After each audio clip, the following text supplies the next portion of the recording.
नमस्कार, कशिश न्यूज के खास कार्यक्रम में आप सभी का स्वागत है। मैं हूं राकेश और आप देख रहे हैं मखाना बढ़ेगा खजाना। खासकर बिहार में कोसी का क्षेत्र जल जमाव वाली भूमि जो कभी किसानों के लिए अभिशाप मानी जाती थी, अब काला सोना यानी मखाना की खेती से वरदान बन गई है।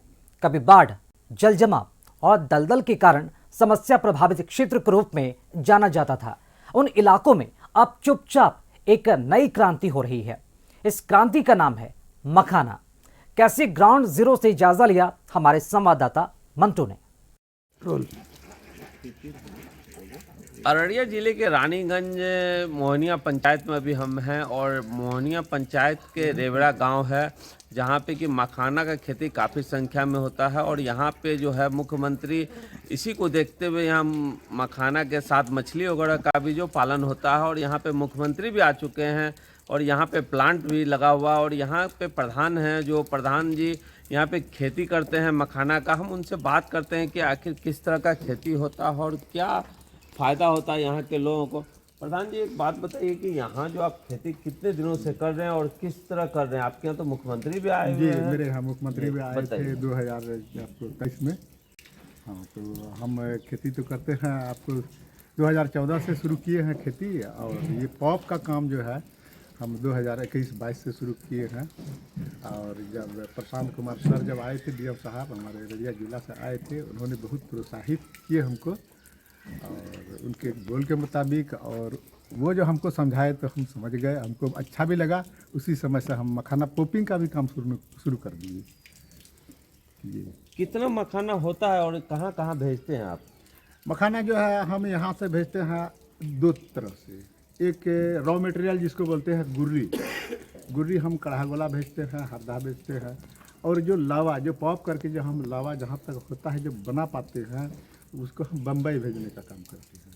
तो बम्बई के एक सर भी हैं हमारे जो आए हुए हैं, व्यापारी गण हैं ये, तो ये हमें हमेशा प्रोत्साहित करते हैं। और फिर ये मखाना प्लानिंग के समय में यानी कि जिस समय लगाया जाता है उस समय भी ये कुछ हमें मदद करते हैं। अच्छा, मुख्यमंत्री जब आए थे उस समय आप मखाना के बारे में क्या क्या बताए उनको, किस तरह से जाके वो प्रभावित हुए, उसके बाद कुछ फ़ायदा हुआ आपको? हमको बहुत कुछ फायदा हुआ। उनके आने से हमको भी खुशी मिली, पूरा गांव को खुशी मिला और हमको देख के यहाँ के लोग ज़्यादा से ज़्यादा मखाना के तरफ केंद्रित हो गए, यानी कि उधरे आश्रित हो गए। कहने का ये हुआ कि देखिए प्रधान जी जो मखाना का खेती कर रहे हैं, मछली का खेती कर रहे हैं, तो उनके यहाँ मंत्री आ गए, ये कम बड़ी बात नहीं है, तो हम लोग भी करें। तो अब उससे हुआ क्या कि हमको और बाँह बन गया। बाजू का लोग, अगल बगल का लोग खेती करना शुरू कर दिया, मछली का खेती करना भी शुरू कर दिया, मखाना का खेती करना शुरू कर दिया। इससे हुआ क्या कि हमको और ये काम सहज हो गया। यानी कि जब भी हमको अगर 10-20 कुंटल गुर्री भी बेचने का यदि ज़रूरी पड़ता है, तब उस समय हमको किसी व्यापारी को देने में जो है कोई इतराज़ नहीं, और व्यापारी लोग भी इतराज़ नहीं करते हैं। भाई आपसे 10 कुंटल, इससे 10 कुंटल, मेरा 10 कुंटल, ये गाड़ी माल हो गया, तो आसाम से व्यापारी चले जाते हैं। कितना व्यापारी यहाँ पे करते हैं कारोबार? यहाँ पे जो है मुख्य रूप से जो है गुर्री वाला व्यापारी हमारे यहाँ 3 है, और इसके बाद जो है लावा वाला व्यापारी हमारा 2 है। जो यहाँ से ये लोग नासिक माल लेके जाते हैं, हम बोरे पे इसको नाप के देते हैं और ये लेके चले जाते हैं। वहाँ फिर इसका शॉर्टिंग, ग्रेडिंग वगैरह सब करके फिर ये पता नहीं कहाँ बेचते हैं। ग्रेडिंग आप भी करते हैं क्या? ग्रेडिंग हम भी करते हैं, जैसा अगला का रिक्वायर हुआ। अगला अगर हमको कह दे कि ना हमको पॉचिंग बना के दीजिए, ग्रेड करके दीजिए, तो हम वैसे भी करके देते हैं। अगर अगला कहा कि नहीं हमको जनरल चाहिए तो हम जनरल भी दे देते हैं। कितने एकड़ में खेती हो रहा है अभी आपका? हाँ, मेरा 40 एकड़ में खेती हो रहा है अभी। और जिस समय मंत्री जी आए थे उस समय तो मेरा खेती 64 एकड़ में था। तो कम क्यों किया? तो तो बात यह है कि हमारा ज़मीन जो है अपन को सब ठो नहीं है। कुछ ज़मीन लीज पर है, जिनका टाइम पूरा हो गया तो ज़मीन मालिक ज़मीन मांग लिया तो दे दिए। तो ये तो धंधा है ना, आज कहीं मिलेगा, फिर कल नहीं मिलेगा, फिर परसों कहीं मिलेगा। तो पहले से तो कम गया? हाँ, पहले से मेरा खेती कुछ कम गया है। तो कमाई भी तो कम गया होगा? नहीं, कमाई नहीं कमा, नहीं कमा है, इसलिए कि मेरा बाँह बन गया। अच्छा जी। और जो किसान हमसे ज़मीन लिए तो वो किसान भी अपने को उपजा के फिर हम ही को माल नाप देते हैं। प्रधान बेसरा थे जो बता रहे थे किस तरह से हम मखाना का खेती करते हैं और 365 दिन खेती में लगे रहते हैं। अगर आप खेती किसानी को अपनी कमाई का जरिया बनाना चाहते हैं तो मखाने की आपके लिए बेस्ट ऑप्शन है। आज बिहार के मखाने की मांग देश विदेश तक है। स्थिति यह है कि दुनिया भर के मखाने का करीब 80 से 90% उत्पादन सिर्फ बिहार में होता है। बिहार में मखाना खेती तेजी से बढ़ता एक लाभदायक व्यवसाय बन चुका है। मखाना की खेती से आज किसान लाखों रुपए तक शुद्ध मुनाफा कमा रहे हैं। हमारे साथ यहाँ पे नासिक के प्रकाश जी हैं, जो कि मखाना यहाँ से ले जाकर नासिक के ले आते हैं और वहाँ पे जो है मखाना तैयार करके पैकिंग करके वहाँ से अन्य मार्केट भेजते हैं। कैसे इनको यहाँ मालूम हुआ कि यहाँ आकर के मखाना इतने ग्रामीण एरिया में, हम इनसे जानते हैं कैसे मालूम हुआ सर यहाँ पे आपको कि यहाँ पे मखाना प्रधान जी तैयार करते हैं और यहाँ से आप लेके जा रहे हैं, तो क्या प्लानिंग है? तो हमारे पार्टनर है जो वो बिहार से ही है, सोनपुर से।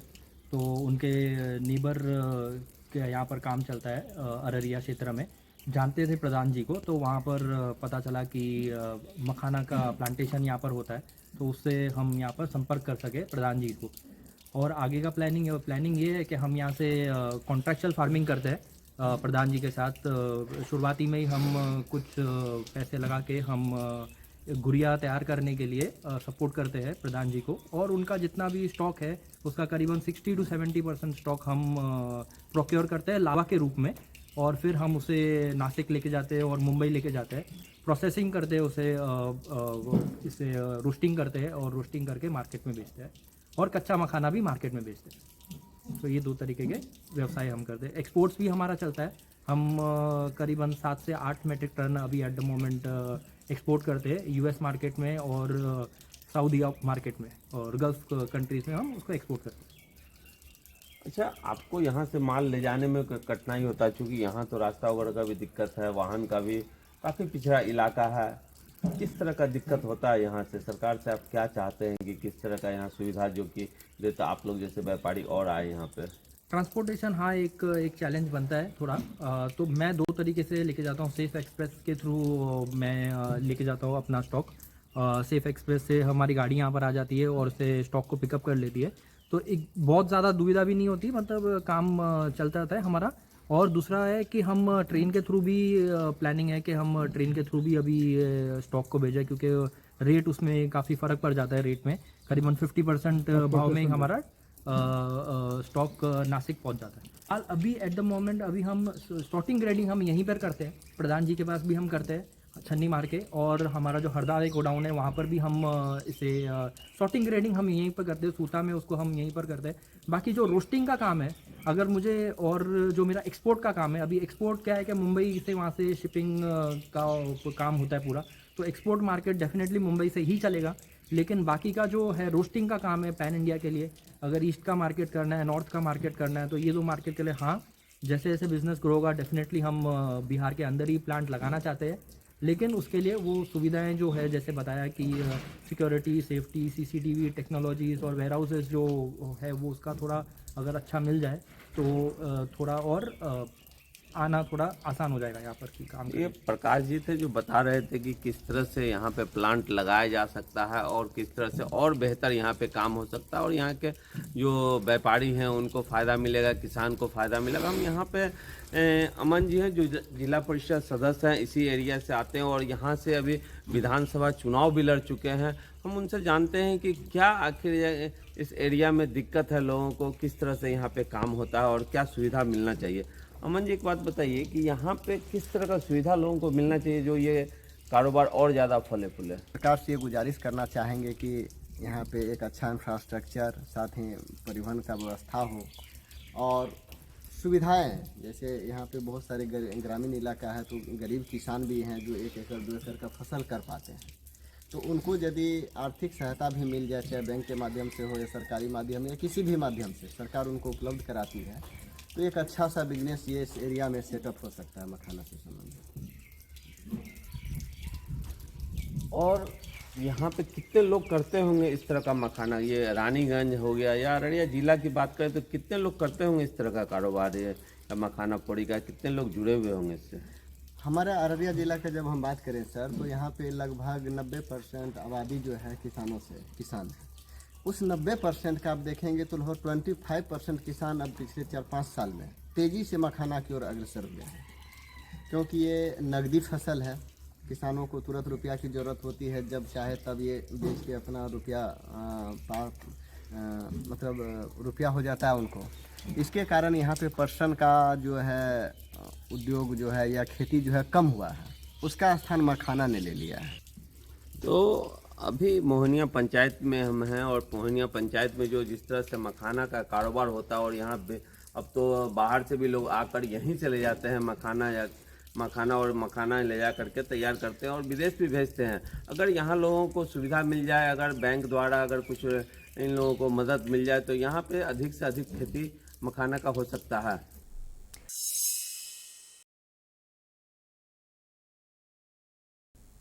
उन्नत बीज, सब्सिडी और तकनीकी सहयोग के जरिए मखाना खेती को आसान और लाभकारी बनाया जा रहा है। इस पहल से न सिर्फ मखाना उत्पादन बढ़ेगा बल्कि किसानों की आय में भी स्थायी सुधार होगा और बिहार की पहचान वैश्विक कृषि बाजार में और मजबूत बनेगी। नमकीन हो या व्रत का फलहार या फिर ड्राई फ्रूट्स के लड्डू, मखाना के बिना इनकी कल्पना भी नहीं की जा सकती। अररिया, कटिहार, मधुबनी, दरभंगा और आसपास के अन्य जिलों में दुनिया की कुल खपत का सबसे बड़ा हिस्सा पैदा होता है।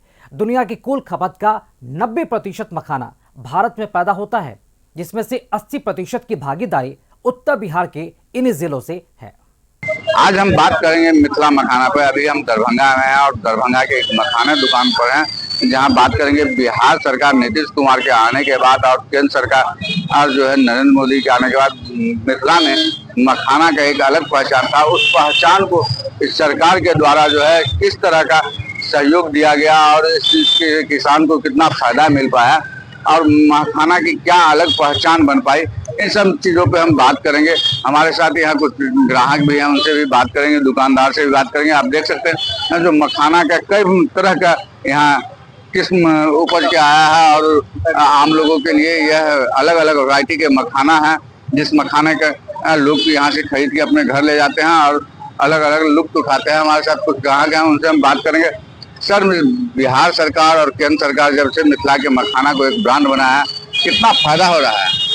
देखिए, हम लोग तो शुरू से कहते आ रहे थे, मिथिला की बात है कि पग पग पोखर माछ मखान, मधुर बोली मुंह पे मुस्कान। तो आज देख लीजिए, आज हमारे मखाना का जो खेती हमारे किसान भाई लोग करते थे, आज पूरे भारत में ये मखाना एक ब्रांड बन चुका है कि लोगों का सबसे पहला अगर कोई फूड हुआ है तो एक सुपर फूड के माध्यम से इसकी आज के टाइम में गिनती हो रही है कि आज ये मखाना जिसको जीआई टैग मिल गया, इसके अनुसंधान केंद्र बन गया, इसका आयोग का गठन हो रहा है, किसानों में वृद्धि हो गई है, व्यापार बढ़ गया और आज ये मखाना जो हम लोग सिर्फ यहाँ पे सिर्फ मिथिला के लोग ही जानते थे कि मखाना भी एक फूड है, आज देख लीजिए कि समुद्र के माध्यम से आज दुबई इसका इंपोर्ट हो रहा है।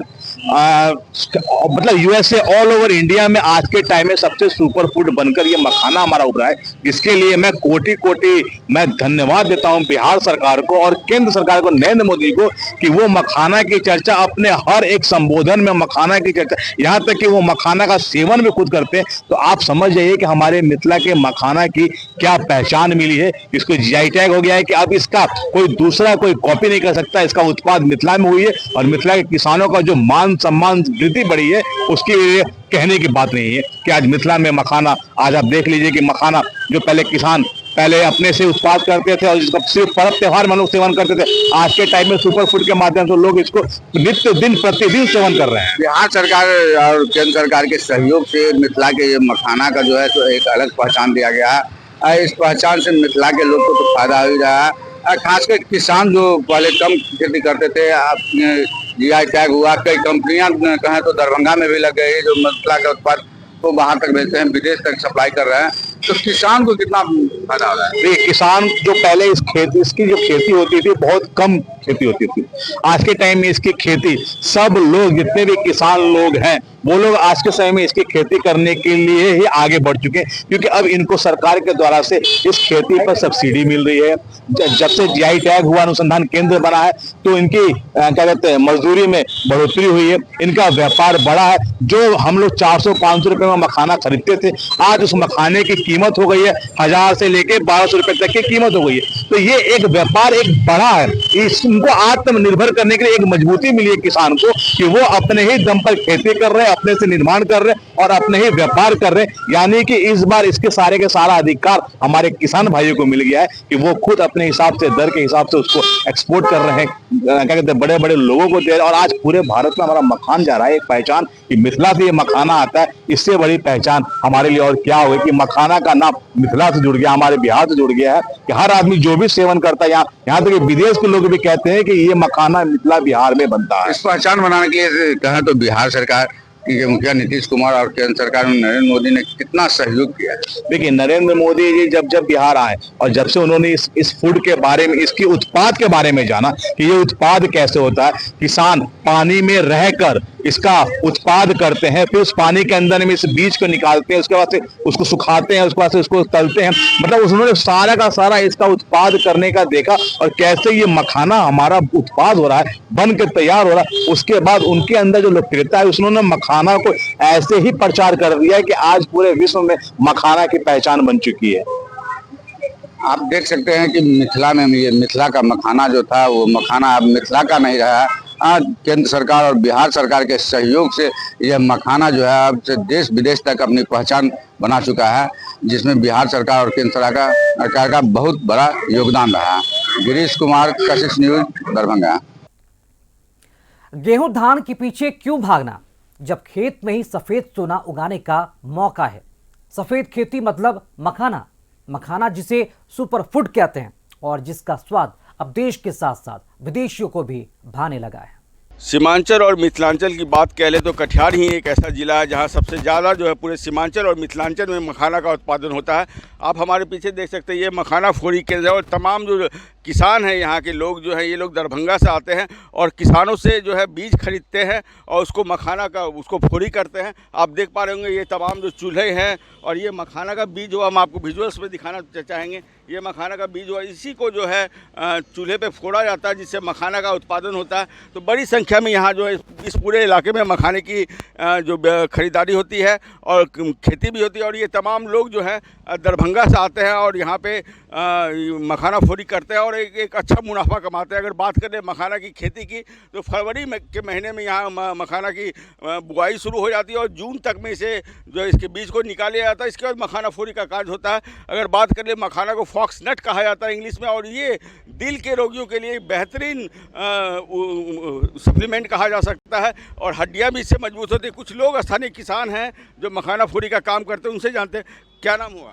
विजय कुमार साहनी। कहाँ से आए हैं विजय जी आप लोग? दरभंगा से। दरभंगा जिला बेनीपुर घर हुआ। तो कैसे मखाना फोरी किस तरह से व्यवसाय करते हैं और कितना मुनाफा होता है इसमें जो है, जो मतलब हम लोग पहले मखाना खरीदते हैं, किसान से लेते हैं जी। उसका बीज इसको सुखाते हैं, फिर 2-3 दिन के अंदर इसको तैयार करते हैं, उसके बाद मार्केट में देते हैं, भेजते हैं, सप्लाई करते हैं। इसको चूल्हा में भूनते हैं। जी 3 दिन का प्रोसेसिंग इसको करना पड़ता है। अच्छा 3 दिन, उसके बाद अपना जो माल होता है वो सप्लाई करते हैं मार्केट में। बस हाँ, बस। कितने ऐसे परिवार हैं जो आप लोग वहाँ से आते हैं? मतलब एक घर में पूरा परिवार। अगर बात कर ले इस पूरे एरिया की तो कितने लोग हैं? सभी दरभंगा से हैं जितने भी? हाँ जी सब दरभंगा जिला से हैं, वहीं से हैं। क्या मिथिलांचल में आप लोगों को काम नहीं मिलता है जो इस इलाके में आते हैं? ऐसा है कि इस इलाके में मखाना की खेती ज़्यादा होती है? यहाँ उत्पाद ज़्यादा है मखाना का, तो हम लोग यहीं सुविधा पड़ता है। यहाँ से फिर दरभंगा मखाना ले जाने में बहुत ज़्यादा दिक्कत हो जाती है। इसकी बुआई होती है मखाना की? यही जनवरी फरवरी मार्च तक बुआई होगी, उसके बाद जून जुलाई से शुरू हो जाएगा फोड़िया शुरू। अच्छा, अभी जैसे आप लोग मखाना फोड़ी करते हैं, अब तो पॉपिंग मशीन आ गई है जो मशीन से भी। हाँ मशीन भी आ गई है, लेकिन सक्सेस हमारे ख्याल से अभी तक वो मशीन सब नहीं हो पाया है। अगर मशीन सक्सेस हो जाएगा तो आप लोग तो फिर घाटे में चले जाएंगे, क्योंकि आप लोग का तो ये परंपरागत हो सकता है, ऐसा हो सकता है। अगर मशीन अगर सक्सेस हो गया तो हम लोगों का मुनाफा कम होगा, फिर कमाने। पीढ़ी दर पीढ़ी आप लोग ये खेती करते हैं? हाँ यही हम लोग हाँ पूरा ये कर ही रहे हैं सब दिन। कितना मुनाफा हो जाता है? कितना आप मान लीजिए, हम लोगों को अगर 5 रुपया लगाएं तो 2 रुपया रुपया इसमें मुनाफा होना चाहिए, कम से कम 7 रुपये का। साल भर रहते हैं या सीजन में ही आते हैं? बस यही सीजन 4 से 5 महीना रहेंगे यहाँ पे, फिर अपने घर चले जाते हैं। थोड़ा सा दिखा पाएंगे मखाना कहाँ पे आपने ये किया है? मखाना फोरी वाला मखाना जो रेडी मखाना है वो हाँ दिखा देंगे, जैसा दिखाई तो ये है, दिखाइए मखाना दिखाई जैसा। तो ये इस पूरे इलाके में जो है मखाना की खेती की बात करें तो अगर कटिहार की बात करें तो कटिहार का जो जलवायु है या लो लैंड भूमि है, यहाँ 3 से 4 फीट पानी लगता है मखाना की खेती के लिए। और ये काफ़ी कटिहार का इलाका लो लैंड एरिया है, तो कहीं ना कहीं जो है ये, और जो टेम्परेचर मखाना की खेती के लिए चाहिए वो 25 से 30 डिग्री चाहिए। फरवरी के महीने में बुआई हो जाती है इसकी, और जून तक में इसकी बीज को निकाला जाता है, इसके बाद में इसकी फोरी की जाती है। तो कहीं ना कहीं कटिहार की बात कर लें तो मिथिलांचल और सीमांचल में सबसे बड़े मखाना उत्पाद की दृष्टि से बात करें तो मखाना का उत्पादन बड़े पैमाने पर यहाँ हो पाता है। आप ये देख पा रहे होंगे, ये विजुअल्स में हम दिखाना चाहेंगे, ये रेडी किया हुआ मखाना है। आप ये रेडी ये फोरी के बाद का मखाना आप विजुअल्स में देख पा रहे होंगे। तो कहीं ना कहीं जो इसे फॉक्सनट कहा जाता है, कह सकते हैं कि ये सफ़ेद सोना भी इसे कहा जा सकता है। आप देखिए इस मखाना का क्वालिटी देखिए। और अगर बात करें कटिहार की क्वालिटी की तो मखाना की क्वालिटी जो है पूरे बिहार में और मिथिलांचल और सीमांचल के एरिया में कटिहार ही एक ऐसा जगह है जहाँ पे मखाना की उत्पादन सबसे बेहतरीन क्वालिटी की मखाना का उत्पादन होता है।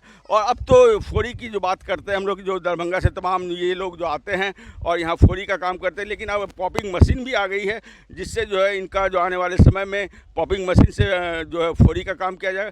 तो कहीं ना कहीं अगर बात कर ले इस पूरे इलाके की, मिथिलांचल और सीमांचल में कटिहार एक बेहतरीन मखाना उत्पादक के रूप में जाना जा रहा है। और निश्चित तौर पे यहाँ के किसान जो है कम पैसे लगाकर ज़्यादा मुनाफा कमाते हैं। और यहाँ की जलवायु और यहाँ की लो लैंड भूमि जिसमें 1.5 से 2 फीट पानी में भी मखाना की खेती हो जाती है। तो आने वाले समय में कटिहार जो है पूरे बिहार और मिथिलांचल में अव्वल तो है ही, आने वाले समय में और अधिक उत्पादन दे सकेगा। और जो तमाम लोग जो दरभंगा और उस इलाके से आते हैं मखाना फोरी के लिए, वो बेहतरीन मुनाफा कमा सकेंगे। अपने सहयोगी विश्वजीत के साथ रितेश रंजन, कशिश न्यूज, कटिहार। और हमारे इस खास कार्यक्रम में फिलहाल के लिए इतना ही। देखते रहिए कशिश न्यूज। नमस्कार।